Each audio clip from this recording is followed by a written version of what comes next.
మ్యాక్రోకెఫాలి అంటే ఏంటి సార్? పెద్ద తలతో పుడితే నిజంగా ప్రమాదమా? అసలు పాతకాలంలో ఏంటంటే పెద్ద తలతో పుట్టాడు చాలా తెలివైన వాళ్ళు, హ్మ్.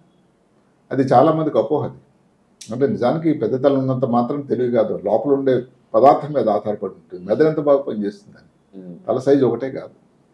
కాబట్టి పెద్ద తల ఉన్నంత మాత్రాన తెలివి మాత్రం ఉండదు, ఇది మాత్రం అందరూ గ్రహించాలి. రెండోది ఏమిటంటే చిన్నపిల్లలు పర్టికులర్గా పుట్టినప్పుడు తల్లిదండ్రులకి చుట్టాలకి ఎంతో సంతోషమైన వార్త అది.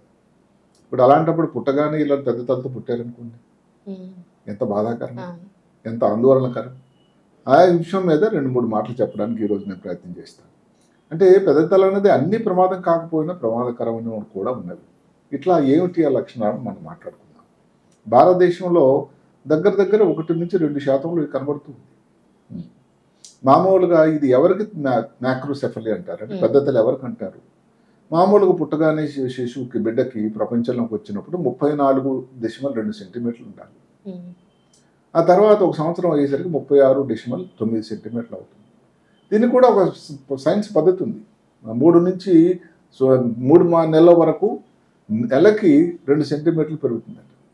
3 నుంచి 6 నెలలకి 1 సెంటీమీటర్ పెరుగుతుంది నెలకి. అలాగే సంవత్సరం అయ్యేసరికి మనం చెప్పుకున్నాం 12 సెంటీమీటర్ టోటల్.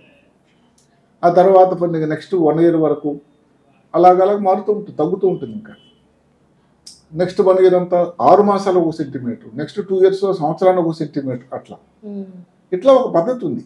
ఇప్పుడు దీనిని మించి కానీ ఎవరికైనా తల పెద్దగా ఉంటే అలాంటి శిశువులు, అదే ఆడ శిశువు అయితే ఆడ శిశువు, మగ శిశువు అయితే మగ శిశువు, వాళ్ళలో 97 మందికి ఉండేదానికన్నా ఈ తల ప్రమాణం కానీ పెద్దగా ఉంటే అప్పుడు మ్యాక్రోసెఫలి అని చెప్పాల్సి ఉంటుంది.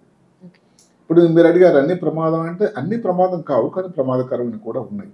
ఇప్పుడు కారణాల కోసం వెతికితే మెయిన్ మ్యాక్రోకెఫలి అన్నది ఏమిటంటే చాలా మందిలో ఫెమిలియల్ అంటే ఏమిటి, తల్లిదండ్రుల్లో ఉన్న తాతల్లో ఉంటుంది.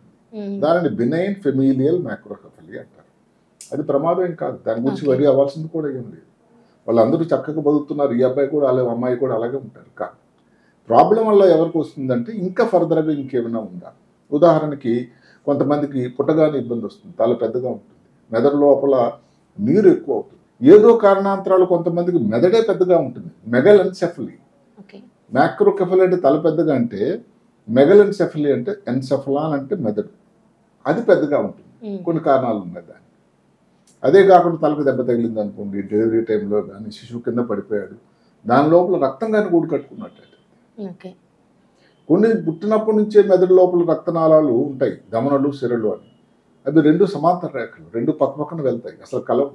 ఏదో కారణాల వల్ల కానీ వాళ్ళకి 2 దమనలు సిరలు కలిసాయనుకోండి, దాని కలకనే ఆర్టీరియో వేనస్ మాల్ఫార్మేషన్ అంటారు. ఇది కొన్నాళ్ళు ఊరుకొని సడన్గా అది రప్చర్ అవుతుంది, బ్రెయిన్ హెమరేజ్ అంటారు. అలాంటప్పుడు కూడా తల బాగా పెరుగుతూ ఉంటుంది. మెదడు లోపల ట్యూమర్స్ ఉన్నాయనుకోండి, బ్రెయిన్ ట్యూమర్స్ అంటాం, దానివల్ల పెరుగుతుంది. అదే కాకుండా మెదడు ఇన్ఫెక్షన్, చీములు పట్టడం. మన దేశంలో ఇంకా కూడా టీబీ చాలా ఎక్కువ ఉంది, మెదడువాపు, అది ఎన్సెఫలైటిస్, ఇలాంటి వాటి వల్ల కూడా ఇన్ఫెక్షన్ వస్తూ ఉంటుంది. కొన్ని పుట్టినప్పటి నుంచే జెనెటిక్ డిజార్డర్స్ అని ఉన్నాయి, ఏదో న్యూరోఫైబ్రోమైటిస్ అని, లేకపోతే అకాండ్రోప్లేసియా అని.